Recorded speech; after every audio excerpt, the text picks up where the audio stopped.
sidang ujian doktor terbuka atas nama Raden Aries Muharram, Dr. Gigi MKes, spesialis bedah mulut konsultan 2015-2016. Sebelum acara dimulai, dipersilahkan mematikan atau memasang mode diam pada telepon genggam. Selanjutnya, sidang ujian doktor terbuka yang terhormat kami serahkan kepada pimpinan sidang. Terima kasih. Wassalamualaikum warahmatullahi wabarakatuh.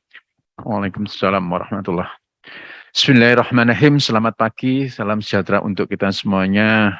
Assalamualaikum warahmatullahi wabarakatuh. Yang saya hormati promotor, co-promotor, para penyangga, dan juga undangan akademik. Juga mungkin ada yang hadir melalui online. Alhamdulillah pada pagi hari ini kita diberikan kesehatan, kesempatan sehingga bisa melaksanakan ujian akhir terbuka atas nama Raden Aries Muharram, Dr. Gigi, Master Kesehatan, Spesialis Bedah Mulut Konsultan. Raden Aries Muharram, Dr. Gigi, Master Kesehatan, Spesialis Bedah Mulut Konsultan adalah mahasiswa angkatan tahun 2015-2016 telah menempuh ujian akhir tertutup dan dinyatakan lulus. Untuk itu Promovendus diperbolehkan menempuh ujian akhir terbuka di hadapan penyangga dan undangan akademis. Seorang dokter selain dapat menghasilkan disertasi dengan benar dan handal, juga harus dapat mempertahankan disertasi tersebut terhadap berbagai sanggahan. Untuk itu perlu dilaksanakan ujian akhir terbuka di hadapan para penyangga dan undangan akademik. Para penyangga serta promotor dan kopromotor dalam ujian akhir terbuka ini dimohon memberikan penilaian mengenai alur pikir ilmiah Promovendus dalam mempertahankan disertasi terhadap berbagai sanggahan, dan yang kedua adalah sumbangan terhadap bidang ilmu dan atau penerapannya. Tanpa mengurangi hak para penyangga dan undangan akademik, maka seyogyanya sidang ini tidak menjadi ajang diskusi mengenai materi dan analisis statistik disertasi yang telah diputuskan dan disetujui oleh panitia ujian akhir tertutup. Oleh karena banyaknya penanya yang ingin menggunakan kesempatan ini, maka saya mohon kesediaan saudara penanya, baik penyangga maupun undangan akademik, untuk membatasi waktu dan jumlah pertanyaan maksimal 2 pertanyaan sehingga diharapkan semua penanya mendapatkan kesempatan. Promovendus diminta memasuki ruang ujian.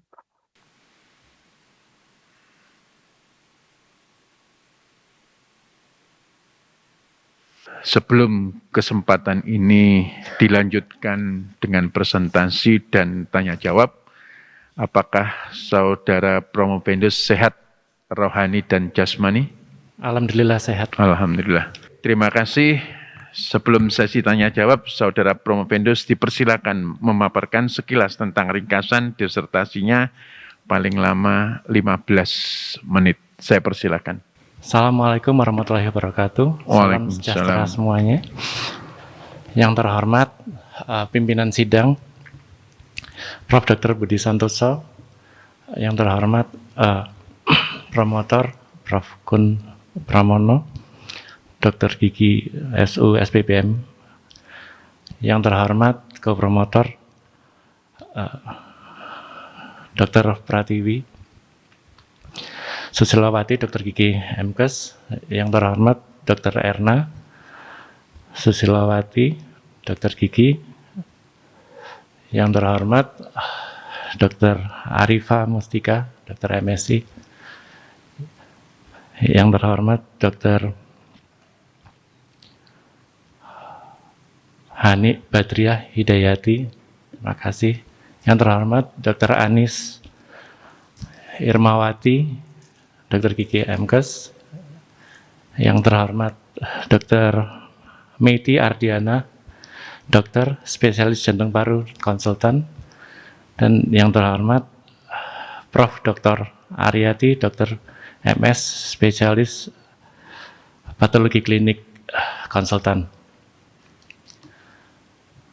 Assalamualaikum warahmatullahi wabarakatuh. Pagi ini saya akan membawakan topik disertasi saya yang berjudul analisa mekanisme perawatan defek osteomilitis di tulang mandibula dengan terapi sistemik ion perak. Di mana fenomena yang sempat saya amati adalah adanya satu kelainan di departemen kami tentang osteomilitis. Jadi osteomilitis ini merupakan suatu inflamasi pada tulang yang meliputi mulai dari sumsum tulang, korteks hingga meluas ke pereos dan ke kutis. Di sini osteomilitis ini umumnya yang tertinggi disebabkan 89-90% itu oleh bakteri Staphylococcus aureus, di mana Staphylococcus aureus ini adalah satu bakteri yang cukup signifikan untuk membuat kerusakan, dan di mana Staphylococcus aureus ini memiliki dua strain, satu strain yang MRSA yang dapat diterapi dengan terapi standar antibiotik, dan tipe yang MRSA, di mana tipe MRSA ini kurang mampu disembuhkan oleh antibiotik.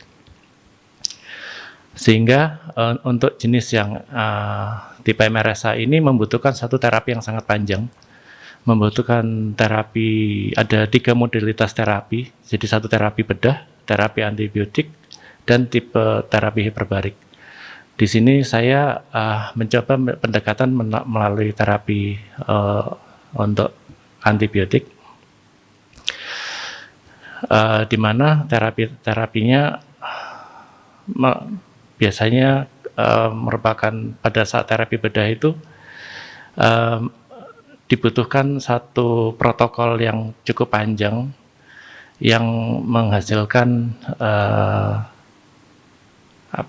mungkin harus operasi berulang, dan pada perawatan rumah sakit pada kasus-kasus yang parah itu bisa sampai 9 menggunakan parenteral, selanjutnya sampai 2-3 bulan dilanjutkan di rumah dengan pemberian antibiotik per oral. Nah, di sini salah satu antibiotik yang untuk MRSA yang kita pakai yang paling banyak ditemui di pasar adalah clindamycin, dan ini salah satu bagian dari antibiotik yang dipilih untuk sebagai pengamatan pada penelitian saya. Di mana clindamycin ini merupakan bisa diberikan secara intravena, bisa juga diberikan per oral dengan yang cukup lama ya. Nah, sehingga pada pemberian panjang antibiotik ini membuat kepatuhan terhadap konsumsi obat ini kurang, sehingga si pasien ini punya kecenderungan untuk kekambuhan lagi karena jenis bakterinya sendiri tipe MRSA juga akan menghasilkan beberapa efek samping. Sedangkan satu fenomena yang saya temukan lagi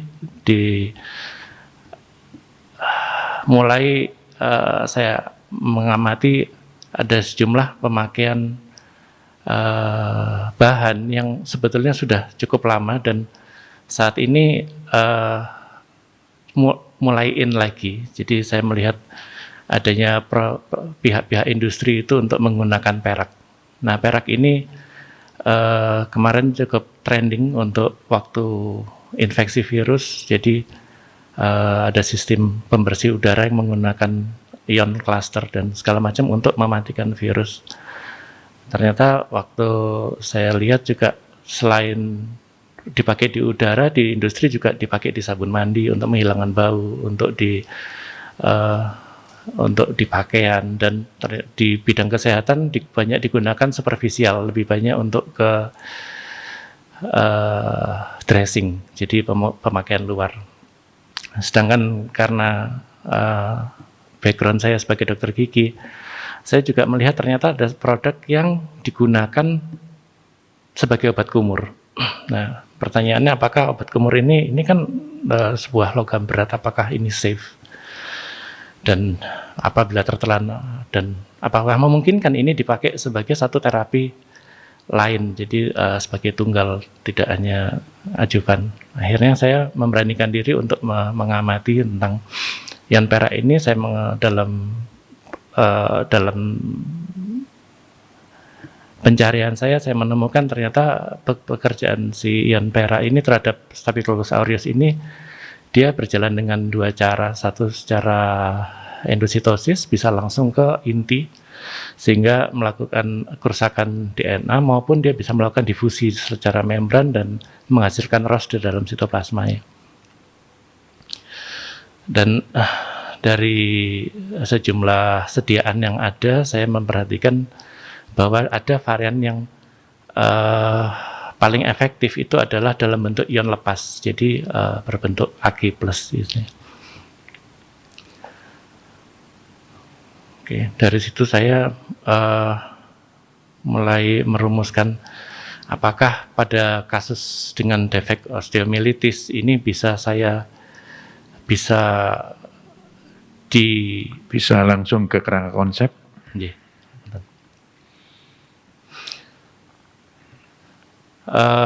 Di sini dari Staphylococcus aureus ini dia merangsang makrofag di awal, sehingga dia melakukan satu proses terjadinya osteomyelitis yang menghasilkan proses resorpsi tulang. Jadi di sini dari makrofag terbentuknya makrofag 1 merangsang turunnya TNF alfa, menurunkan rangkel, dan apoptosis dari osteosit karena kerusakan tulang ini pun merangsang rangkel segitu hebat, sehingga yang dari human stem cell yang membentuk monosit ini akan membentukkan preosteoklas, sehingga multinuklear osteoklasnya pun menurun. Terjadi proses osteoklastogenesis di situ. Sedangkan satu sisi lain yang saya perhatikan dengan pemberian ion perak itu, dengan menghentikan aktivitas dari bakterial, otomatis mengurangi proses resorpsi yang terjadi oleh kerusakan dari bakteri itu sendiri. Sedangkan satu kebaikan dari yang saya temukan adalah ternyata pemberian ion perak ini juga merangsang sisi pembentukan tulang. Jadi di sini ada dari ALP maupun dari osteokalsin, di mana keduanya ini sangat membantu pematangan dari preosteoblas menjadi osteoblas dan membentuk menjadi osteosit, sehingga homeostasis tulang terjadi dan terjadi tulang matur. Dengan alur penelitian, saya menggunakan sejumlah tikus, di mana saya melakukan pembagian menjadi 4 kelompok. Jadi tikus yang saya hanya memberikan perlakuan trauma sehingga terjadi inflamasi saja, dan satu trauma yang terinfeksi dengan pemberian Staphylococcus aureus. Dan dari hewan-hewan coba ini kami amati untuk pemberian yang tidak diberi terapi dan dilakukan gold standard menggunakan clindamycin dan juga menggunakan ion perak, dan semuanya dilakukan pemeriksaan lewat lewat HE dan IHC, sehingga saya bisa mencoba mencari rata-ratanya dengan hasil jadi di sini tikus ini dilakukan infeksi, diberikan jejas bakteri dalam waktu 2 minggu. Itu diharapkan sudah menjadi sebuah osteomyelitis, dan sejak itu mulai diberikan terapi. Dan saya memilih 3 titik pengamatan, yaitu hari ke-3 setelah pemberian obat, seminggu dan 2 minggu. Dalam di sini saya menulisnya di sini sebagai hari ke-17 sejak inokulasi, hari ke-21 dan hari ke-28. Di sini ada istilah bor non inokulasi, ada bor inokulasi. Jadi bor non inokulasi itu sama sekali tidak terpapar bakteri.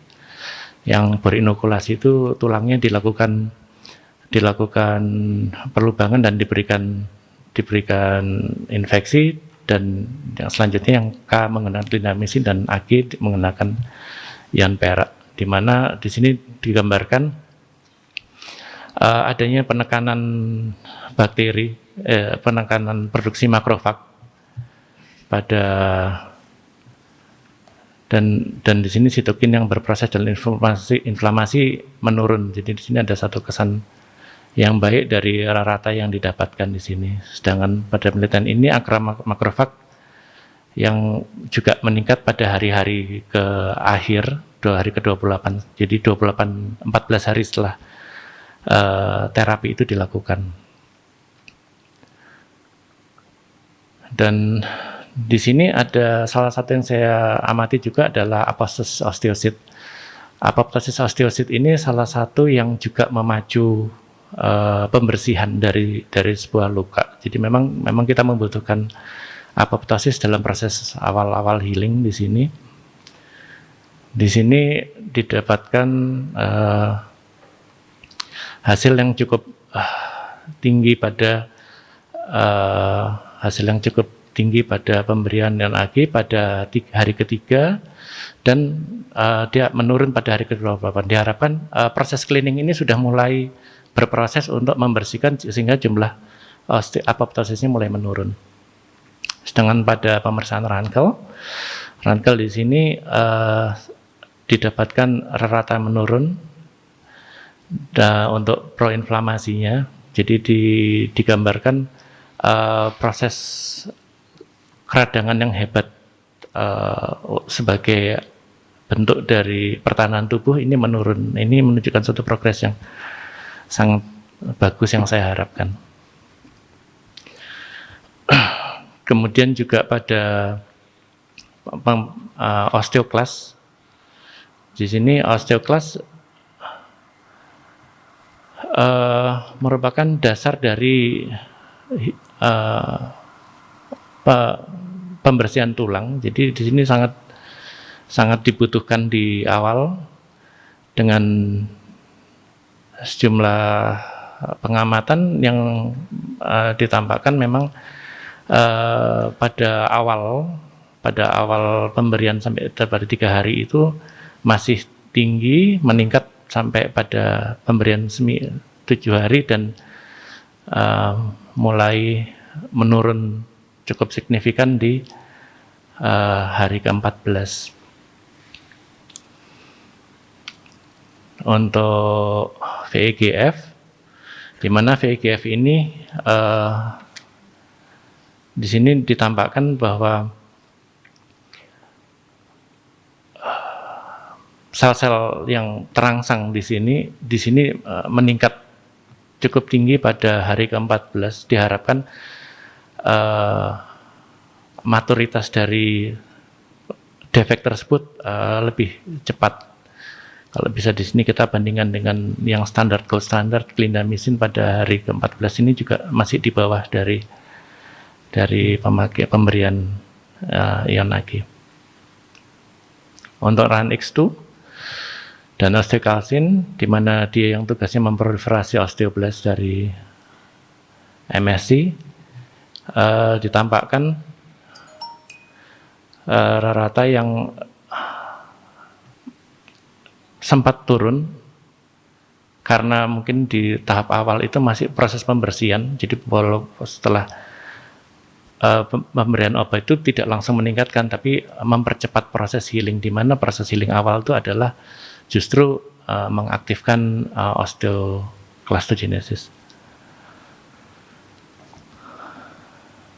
Untuk osteokalsin juga salah satu yang dibutuhkan untuk pematangan dari proses osteoblast. Di sini menunjukkan peningkatan yang cukup bagus Walaupun kalau secara pengamatan rata ini masih kalah dengan Glinda, mungkin jalur yang berbeda kalau hanya menggunakan Glinda. Sedangkan untuk osteoblast sebagai final yang kita pakai sebagai dasar adalah osteoblast di sini menunjukkan gambaran yang cukup bagus healing pada hari pembentukan osteoblast pada hari ke-3 pemberian, hari ke-7 pemberian, dan hari ke-28 dibandingkan dengan gold standarnya. Sedangkan untuk secara umum di sini ini yang bisa saya tampilkan, sehingga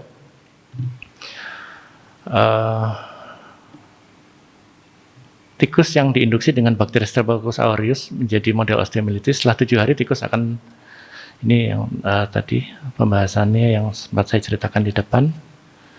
Tahapan di sini yang saya target adalah sebuah osteoblastogenesis, di mana harapannya adalah proses mulai dari peletakan osteoblast lapis demi lapis hingga menjadi sebuah penulangan yang matang. 3 menit lagi. Ya, siap, Prof. Dan dari penelitian ini, ion perak memberikan gambaran positif pada homeostasis tulang terhadap terapi sistemik osteomyelitis pada mandibula tikus yang terinduksi dengan Staphylococcus aureus. Sehingga kita dapatkan dalam temuan penelitian ini merupakan penelitian pertama di Indonesia yang mendeskripsikan dampak positif efek pemberian ion perak secara sistemik. Jadi karena memang selama ini belum ada yang diberikan secara sistemik penelitiannya terhadap osteoklas, osteoblast pada osteomyelitis yang diinokulasi oleh Staphylococcus aureus. Sedangkan pada ion perak dengan ion perak untuk menghasilkan yang ion ini menggunakan teknik elektrolisa. Nah, ini yang juga berbeda dengan pendekatan-pendekatan di tempat lain yang biasanya menggunakan AgNO3. Di mana elektrolisa itu hanya menggunakan dua metal Ag dengan beda potensial tertentu dengan aqua. Jadi tidak mengandung kandungan lainnya selain perak.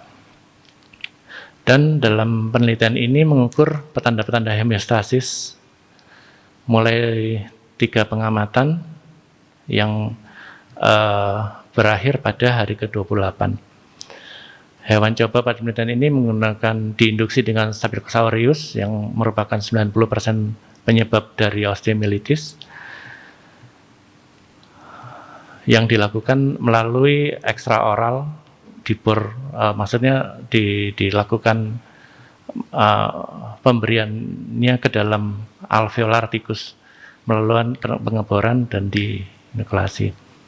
Dan penelitian ini dapat menjadikan penelitian pendahuluan untuk pendekatan oral untuk terapi ion perak. Dan pada trial, pada infeksi yang terjadi dibanding infeksi yang terjadi lebih baik, maksudnya dia untuk di bagian sebagai adjuvan pun baik. Namun tidak lepas dari keterbatasan dari penelitian yang saya lakukan, bahwa dasar riset dari in vitro-nya sangat sedikit, baik dari teknik in silico-nya, jadi di mana saya harus mencari titik tangkap, dan docking, pengembangan pembuatan larutan ini juga saya belum mendapatkan teknik yang standar. Bisa langsung kesimpulan? Sehingga pada simpulan didapatkan jumlah makrofag pada defek osteomyelitis tulang mandibula ini meningkat pada hari ke-17-21 paparan yang setara dengan clindamycin, sedangkan pada apoptosis juga setara dengan clindamycin. Terus perbedaannya didapatkan pada rankle. Rankle di sini meningkat pada hari 17-21 atau pemberian hari ke-7 dan hingga hari ke-14 terapi. Perbedaan juga ditemukan pada osteoklas di mana meningkat pada hari ke-17 dan 21, namun masih setara dengan clindamycin, sedangkan ekspresi dari VEGF ini ditemukan juga meningkat pada mulai hari ke-17, 21, dan 28. Relatif setara dengan clindamycin, dan perbedaan ekspresi dari RUNX2 sebagai bagian untuk pematangan osteoblast meningkat pada hari 17, 21, dan 28. Perbedaan ekspresi osteokalsin secara itu meningkat pada hari ketiga hari pengamatan tersebut, dan setara dengan Glinda, dengan perbedaan jumlah osteoblast meningkat pada 2 hari pengamatan pemberian pada hari 17 dan 21.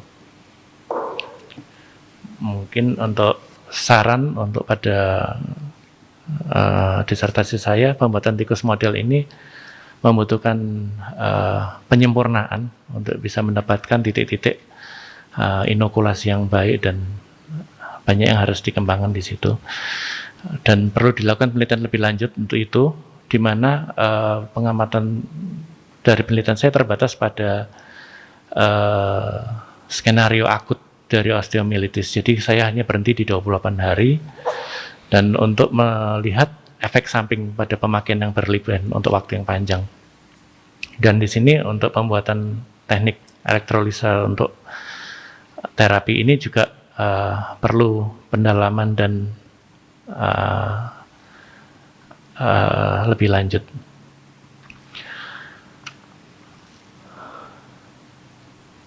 Dan untuk margin safety-nya juga selama yang saya pakai adalah apakah saya memakai yang saya pakai adalah yang standar yang saya temukan di jurnal.